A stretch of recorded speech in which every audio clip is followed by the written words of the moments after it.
have a computer at your house? Oh, How about an iPad? no, I don't have an Or you play games on mom or dad's phone? No, I have all of You have lots of opportunities to use technology, and this year in school, we're going to get some new things this year where we're going to be able to use technology to program some robots. We're going to get some things called B-bots, and they're these robots that we can program to do different things. Does anyone have Lego Mindstorms at home? Where it's a Lego robot that you program? Oh, yeah. I did that. All right. When you do that computer programming, it sometimes is called coding. Okay? Yeah. And Coding class. some of you have experience. It is. Some of you have experience with coding, and some not. So today we're going to get just a little bit of background information, and you're going to get some experience with doing some computer coding. Just the start. All right. And when we come back, we're going to use it as a station in our library, and when we come back in the new year in January, we're going to have some new iPads that are going to be used specifically with some of those B-bots, some of those robots that we're going to get to use. Okay? Ethan, do you have a question before we start? What's your question? Okay. I don't have a question. I wanted to tell you, I'm familiar with Good. And we said some people have and some people don't. So we're going to watch a little Moby video to give us some background about computer programming. And then we'll talk about what you're going to get to do.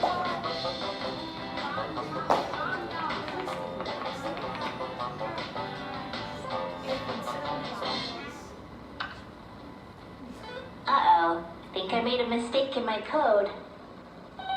I'm learning how to code. What is a computer program? A computer program is a set of instructions a computer follows to do something. Writing and drawing tools, games, movie-making tools, and apps on a tablet or phone are all computer programs. Computer programs are used to control robots and space stations, run machines that gather information, and even create special effects in movies. Toys. Even if you don't want to be a computer programmer, you might have a job someday where you will have experience with using some of that technology. That one, do you remember where the man was sitting at a computer and there was a person going into that machine? He was actually working at a hospital. So he was using computer technology to take an image of the inside of that person's body. So even if you become a doctor someday or work in the medical field, you might still have, you will still have experience with technology and with some computer programming, okay? Or if you work on making movies someday, or you edit photos, or you do movie editing, all of those things. It isn't just having to sit behind a screen coding. Cars and even ovens use computer programs. Right, Moby. People rely on computer programs every day. A computer program is a list of steps, kind of like a recipe. The computer follows the steps in order to finish a task. Writing the step-by-step instructions for a computer is called coding. How do you code? When you code, you give the computer commands that must be done in a specific order. A command is an instruction for a computer to do one thing. Your instructions have to be very, very clear. Let's say I want to write commands about how to eat cake. First, take some cake, Moby. Then eat it. That wasn't very clear. Sometimes when you code, you make a mistake. And that's okay. Just stop and think about how to fix your code or improve it. Let's try again. First, put a slice of cake on a plate. Next, use a fork to cut off a bite of cake. Lift the fork to your mouth Open your mouth. Eat it. Whoops. Identifying and solving errors in a computer program is called debugging. There's a problem with my code, so I need to go back and do some debugging. Open your mouth. Use the fork to put cake inside your mouth. Close your mouth. Take the fork out of your mouth. Chew the bit of cake. Now swallow. When you code, you create a list of steps for the computer to follow. I want this character to run and jump over the cone. These block symbols show actions that the character can take, like moving a step forward or backward, turning to the left or right, or jumping forward. Let's see. First, I need to turn the character to the right. Then I want it to take a step forward, then another step forward, and another step forward. Now I want it to jump over the cone. When you code, you use different instructions to tell the computer what to do. What are some kinds of programming instructions? Remember, a command is an instruction for a computer to follow. A command might be about moving something, turning something, or playing a sound.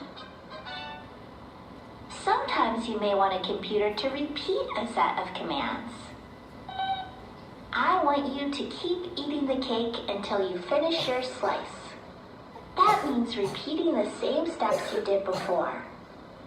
Use your fork to cut off cake, lift the fork to your mouth, open your mouth, and so on. You've got to repeat those steps until you finish your cake. A loop is a set of commands that repeat. I want my character to move 3 steps to the cone, jump over it, and then move 3 steps to the next cone and jump over that. I can use a loop to repeat the same set of steps. This is the kind of computer coding that you'll have the opportunity to be doing in here, where you arrange the arrows to have the character move to the place that you need it to go. Do you have a question, Nancy?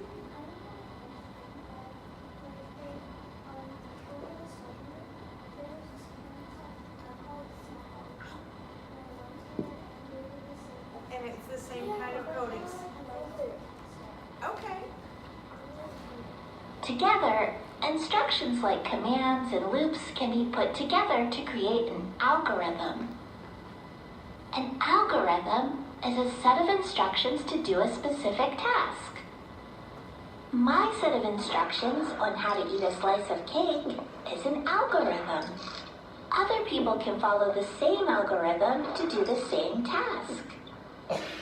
Anyway, Moby, coding is so much fun, don't you think? Moby, where do you go? Oh no, I forgot to tell him to stop. So Moby's a robot, and he's only going to do what he's been programmed to do, right? So he would just keep eating it until he would just keep doing that and eating the cake, right? Some of the words like algorithm and loop and command, those are things we'll talk about more after you get some experience. So today, listen carefully to your choice. We have 15 computers today, okay?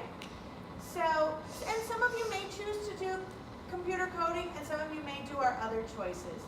That's going to be up to you today. You may go to Brain Pop Junior or Brain Pop, and you may do any of the games involved with computer programming, okay? When you click on the games, you're gonna find some that are just like Moby and they have you move Moby around. Your other choice, okay? When you go to a computer, if it's not on, how do you turn the computer on? Help us out, Jackson. You shake And move the mouse, and if that doesn't work, you press the button. If that doesn't work, then that means the computer isn't really on now. It means it isn't on yet, so you have to press the button. That's right. So if when you move the mouse, the computer doesn't come on, you're the first ones to use them today, you're probably gonna have to reach around and actually turn the power button on to the computer, okay? So when you do that, you're going to find the icon that says FBISD.com, okay? I don't have one on my computer, all right? When we click on it, yours are gonna come up and look like this, all right? You're going to either type right in here, or you can go here, not a page, and this is what you're going to type today. The words, it's called Hour of Code. An hour of code is something that they are trying to do this week to expose as many people around the world to computer programming. So there's just a map of the places around the world who are hosting Hour of Code events, teaching kids about computer programming, about computer coding, okay? So we're over in here. Look at all of the stuff going on. We have lots and lots and lots, right? Okay. Once you get to that page, you're going to click on Activities. All right? And then you are going to see lots of choices. Okay? So if you click on, which seems to look like a popular one, Minecraft, and you choose Start, you will follow Ethan. My name is Jens Bergensten, but I'm better known as Jeb. The nice thing about the Minecraft coding, they'll give you, so he helps develop the Minecraft game. He helps to write it, the game that you all go home and play. All right, so this man has done some of the computer programming. The Minecraft program they'll give you a little bit of information, and then they have you practice the coding, and then you'll advance a couple of levels, and then they'll give you more information to learn more coding. So they teach you a bit, they let you practice, then they teach you more, and it gets harder as you go along. Okay? But when you finish, can you just do it freely? Well, what do you mean, do it freely? No, you have to follow levels. No, when you're finished with everything. When you're finished with all the Yeah, I think so. There are ones like the Glitch, the Hour of Code. Okay? It's time for us to save Christmas, so you have to follow the instructions. Okay? So today, we have to check out library books. Okay? Your choices today is free choice station, so listen carefully. Your choices today, you may use the plus blocks. I have 2 more containers, so we are now up to 4 containers of the plus blocks. If the round table is too small to work, you may take the plus blocks to the rectangular tables in the back. We always have our Legos. We have our board games here and in the other side bins. Or you may choose to do a snow globe or a Christmas ornament. On these, you are decorating them to show your favorite book. Okay? We're doing a library display about the season of reading. So let's see. What book do you think this is? The Gingerbread Girl. Gingerbread Girl. I'm not sure. I have to ask this person what that one is. Lots of gingerbread girls. The Little Mermaid. The Little Mermaid. A couple of Little Mermaids. How about this one? I can't see it. Oh, that's the fairy. Harry Potter. And then this is the Quidditch match, right? And they're flying through. Flying out the snitches, the golden snitches flying through. And the gingerbread girl. Oh, one of the students did their favorite book as a nonfiction book and did the sinking of the Titanic in the snow globe. So they wrote the book is called Titanic Voices from the Disaster. They wrote the author's name. So the sinking of the Titanic. So if you choose to be creative today, artistically, you are going to, and then you're going to draw either on the snow globe a scene or on the Christmas bulb a scene that shows your favorite book. We're going to do a book display, a display of these next week on the windows of the library. Or your last choice is to go to a computer to do our